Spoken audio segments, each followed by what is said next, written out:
आज हम पढ़ेंगे क्लोज टेस्ट। बैकग्राउंड में थोड़ा नॉइज़ हो सकता है क्योंकि ब्लोअर चल रहा है, तो उसको ध्यान मत देना। तो क्लोज टेस्ट में क्या है कि हमें मोस्टली सबसे पहले ये जानना होता है कि जो भी पैसेज आया हुआ है वो किस चीज़ के बारे में है। क्या वो एक नेगेटिविटी के सेंस में है या पॉजिटिविटी के सेंस में है। और उसके साथ ही साथ हमें ये भी जानना होता है कि जितने वर्ड्स हैं, अगर सिमिलर टाइप के वर्ड्स हैं तो हमें कितने वर्ड्स के मीनिंग आते हैं, कितने के नहीं आते।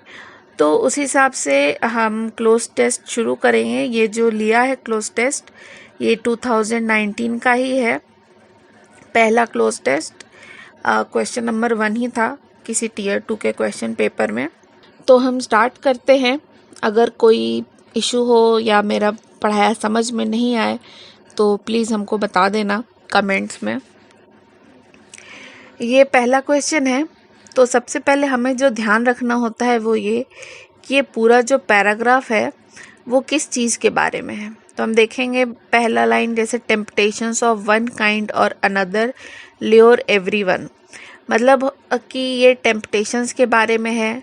टेम्पटेशन जो वर्ड है वो एक सॉर्ट ऑफ नेगेटिव सेंस में यहाँ पे लिया गया है। यहाँ पर जो वर्ड है ल्योर, ये भी एक नेगेटिविटी के सेंस में देता है। किसी को अपनी तरफ जनरली किसी चीज़ का लालच दे कर के बुलाना, उस चीज़ के प्रति बहुत प्रलोभन देना, ये होता है। तो हमें ये तो पता चल गया कि ये जो टेम्पटेशन है वो सही नहीं है। इस चीज़ के बारे में ये पूरा पैसेज है।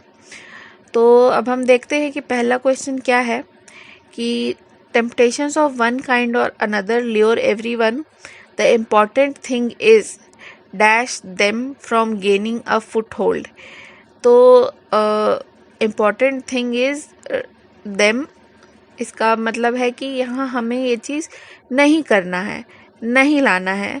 From gaining a foothold in our dash, ये यहाँ पे जो भी वर्ड होगा हमारे उस चीज़ में टेम्पटेशन को नहीं रहने देना है। ठीक है, तो हम आएंगे यहाँ पे जो भी दिया हुआ है ऑप्शंस। टू प्रिवेंटिंग, ये तो वर्ड ही गलत है, तो टू के साथ प्रिवेंटिंग नहीं आता। प्रिवेंटेड, ये पास्ट टेंस में है और यहाँ पे इज़ लगा हुआ है, तो हम प्रिवेंटेड को भी हटा लेंगे। और प्रिवेंट जो है वो इसके साथ नहीं लगता है, तो प्रिवेंट भी गया, तो क्या बचा, टू प्रिवेंट। तो हम इसको ही यहाँ पे आंसर दे देंगे कि the important thing is to prevent them from gaining a foothold. ठीक है, तो अब हम देखेंगे आंसर क्या है। टू प्रिवेंट ही सही आंसर है। ठीक है, ये समझ में आ गया ना। अब हम देखते हैं सेकंड क्वेश्चन का क्या है। From gaining a foothold in our dash. अब जो देखो, टेम्पटेशन जो वर्ड है ये एक टाइप का फीलिंग है। ठीक है, ये कोई पर्टिकुलर एक मटीरियलिस्टिक ऑब्जेक्ट नहीं है। तो अगर कोई ऑब्जेक्ट होता तो gaining a foothold in our, यहाँ पे हम कोई मटीरियलिस्टिक चीज़ टाइप का ले सकते थे। ठीक है, जिसको हम देख सकते हैं, तो इसीलिए यहाँ पे हम बॉडीज़ हटा देंगे। ठीक है, टेम्पटेशन ऑब्वियसली दिख नहीं सकता है, तो gaining a foothold in our bodies भी नहीं हो सकता है। मतलब अगर कोई बीमारी होता, कुछ हेल्थ से रिलेटेड होता, तो हम बॉडीज़ का देख सकते थे। आइज़ भी नहीं होगा। ठीक है, बचा माइंड और सोल। सोल जो है वो बहुत बड़ा वर्ड हो जाता है, बहुत वास्ट लेवल पे हो जाता है, इसलिए यहाँ पे सोल नहीं होगा, माइंड्स होगा। कि हमको अपने दिमाग में से टेम्पटेशन को हटाना है, उसे अपने दिमाग में बैठने नहीं देना है। क्योंकि टेम्पटेशन जो है वो सबसे पहले हमारे माइंड पे कंट्रोल करता है। माइंड पे कंट्रोल करेगा तो हमारे बॉडी पे भी कंट्रोल कर सकता है।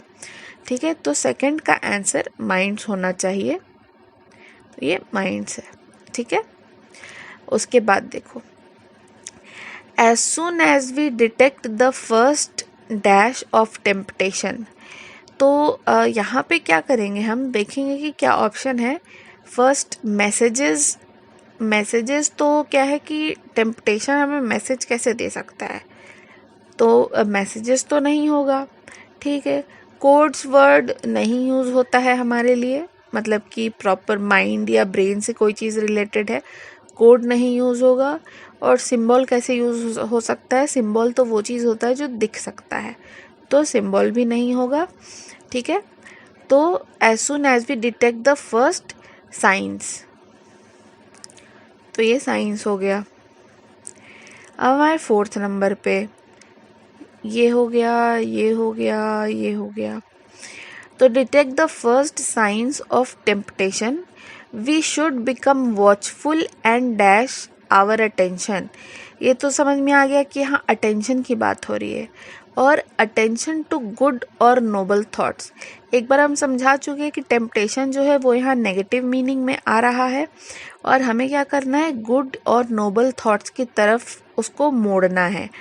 तो रिवॉल्व जो है वो तो नहीं हो सकता है, ठीक है। चेंज का एक बार को रख सकते हैं, और हुआ ट्विस्ट।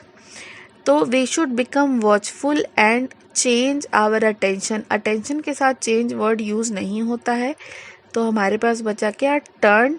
और वैसे भी हमें यही यूज़ करना था कि हमें अपना अटेंशन को गुड थॉट्स की तरफ मोड़ना है, टेम्पटेशन की तरफ नहीं मोड़ना है, तो उसका आंसर हो जाएगा टर्न, ठीक है। उसके बाद है dash we wait till the temptation becomes too dash we are likely to fall. इसका मतलब है कि लाइकली टू फॉल का मतलब है कि यहाँ पे हम अगर टेम्पटेशन में बहुत ज़्यादा अंदर घुस जाते हैं तो हमारा ही नुकसान होगा, ठीक है। तो उसके लिए हमें यहाँ पे क्या वर्ड चाहिए होगा, अनलेस वी वेट। वेट जो है वो टाइम से रिलेटेड है, अनलेस वर्ड नहीं होगा कि until we wait till the temptation becomes too dash we are likely to fall. ये दोनों जो है वो कॉन्ट्राडिक्टरी सेंटेंस है, ठीक है। तो इसलिए अनटिल भी यूज़ नहीं होगा। वेदर तो जनरली यहाँ पे यूज़ नहीं होता है, वेदर और इफ़ के दोनों में से कोई एक वर्ड यूज़ होगा। तो वेदर हम जनरली टॉकिंग में, मतलब कन्वर्सेशन में यूज़ करते हैं, तो ये भी नहीं होगा। बच्चा इफ़, तो अगर हम यहाँ डालेंगे if we wait till the temptation becomes too dash we are likely to fall. देखो यहाँ पे इफ़ हो गया। उसके बाद है 6th नंबर, यहाँ पे था if we wait till the temptation becomes too dash we are likely to fall. अब ये देखो, ये दो जो था वो बताए थे कॉन्ट्राडिक्टरी सेंटेंस हो गया।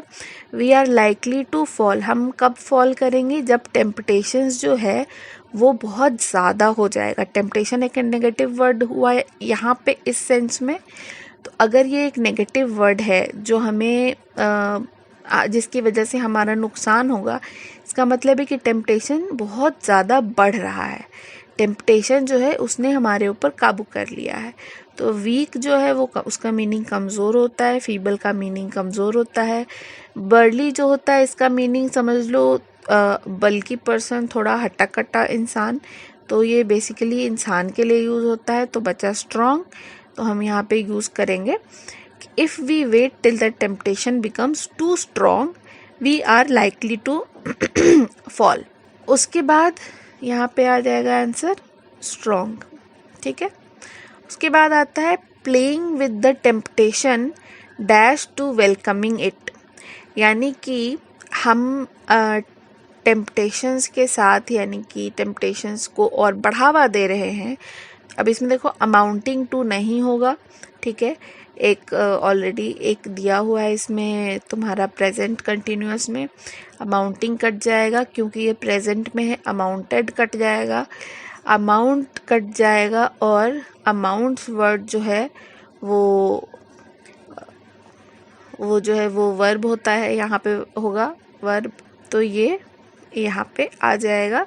और दूसरा बात है यहाँ पे ये भी वर्ड है टू, टू जो है वो अमाउंट के साथ यूज़ नहीं होता है, अमाउंटिंग टू नहीं हो सकता है, तो टू जो है वो अमाउंट्स के साथ यूज़ हो सकता है। तो हमारा एक और ऑप्शन हो गया कि हम यहाँ पे अमाउंट्स वर्ड ले सकते हैं। ठीक है, उसके बाद in fact the safest dash is to avoid situations in which we may be tempted. तो सेफेस्ट का क्या है, यहाँ पे ऑप्शन हो सकता है, safest option is to avoid, लेकिन हमारे पास ऑप्शन का ऑप्शन नहीं दिया हुआ है। तो हम देखेंगे कि क्या दिया हुआ है। चॉइस हो सकता है, वो भी नहीं दिया हुआ है। आइटम देखो, आइटम एक मटेरियलिस्टिक चीज़ है, हम इसको काट देंगे। ऑब्जेक्टिव मटेरियलिस्टिक चीज़ है, इसको काट देंगे। ट्रैक रखना या ट्रैक जो भी हो रहा है वो वर्ड यहाँ पे यूज़ नहीं हो सकता है। तो बचा थिंग, तो हम यहाँ पे थिंग यूज़ करेंगे। ठीक है, safest thing is to avoid situations in which we may be tempted. ठीक है, उसके बाद आता है 9 number, if dash all our care a temptation becomes severe. देखो यहाँ पे टेम्पटेशन जो है वो बहुत ज़्यादा हो रहा है, ठीक है, एक्सेस में हो रहा है। तो यहाँ पे पहले हम देखेंगे कि यहाँ पे क्या वर्ड हो सकता है। Because of, despite, instead of, in case of. इसका मतलब है कि ये सारा जो है ये एक कॉन्ट्राडिक्टरी सेंटेंस बना रहा है यहाँ पे। तो इसमें होगा डिस्पाइट ऑल आवर केयर, क्योंकि instead of all our care, instead of जो होता है वो उस तब यूज़ होता है जब कोई सब्स्टिट्यूट चीज़ यूज़ हो रहा है। यानी कि instead of glass I used a jar, instead of tumbler I used a bowl. ठीक है, तो इंस्टेड वहाँ पे यूज़ होता है जहाँ दो चीज़ में से एक का सब्स्टिट्यूट हो, वो यहाँ पे यूज़ नहीं हो रहा है। इन केस ऑफ तब यूज़ होता है जब हम किसी एक पर्टिकुलर सिचुएशन की बात कर रहे हैं। तो यहाँ पे देखो, in case of all our care, ये यहाँ पे फिट नहीं बैठ रहा। हम किसी एक पर्टिकुलर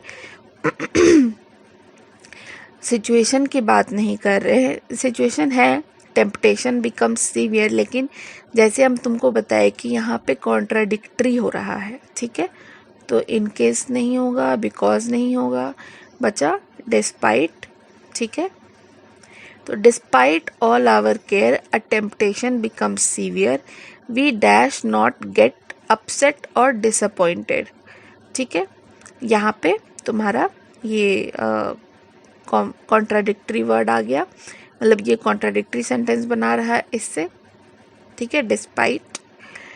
उसके बाद है we dash not get upset और disappointed but turn to a good friend for advice and help. इसका मतलब है कि अब हमारे ऊपर टेम्पटेशन का जो है बहुत ज़्यादा असर हो चुका है। तो अब हम क्या करें, हर चीज़ करने के बाद भी टेम्पटेशन का बहुत सीवियर इफेक्ट है हमारे ऊपर। तो we could not get upset, could not कैसे यूज़ हो सकता है, कुड नॉट तो नहीं यूज़ हो सकता है। ठीक है, तो क्योंकि कुड तब होता है जब एक लाइक डाउट होता है कि ये हो सकता है या नहीं हो सकता है। ठीक है, वुड नॉट तो माइट भी नहीं होगा उसमें, बचा वुड और शुड। तो we should not get upset और डिसअपॉइंटेड। शुड जो है वो एक कंफर्मेशन दे रहा है, ये पक्का है, कंफर्म है। ठीक है, तो हमें ऐसा नहीं करना चाहिए। We should not get upset और डिसअपॉइंटेड, हमें दुखी नहीं होना चाहिए, हमें पक्का दुखी नहीं होना चाहिए। ठीक है, but turn to a good friend और good friend for advice and help. ठीक है, ये आ गया इसका आंसर, शुड। आज इतने तक ही करा रहे हैं। जैसा भी वीडियो बना हो प्लीज़ एक फीडबैक ज़रूर दे देना। कुछ क्वेश्चन हो तो कमेंट में लिख के पूछ लेना। Thank you. तो दोस्तों आज के लिए इतना ही। आशा करती हूँ कि आपको मेरा ये वीडियो पसंद आया होगा। प्लीज़ सब्सक्राइब एंड कमेंट करना ना भूलें और इंतज़ार करिए मेरे अगले वीडियो का।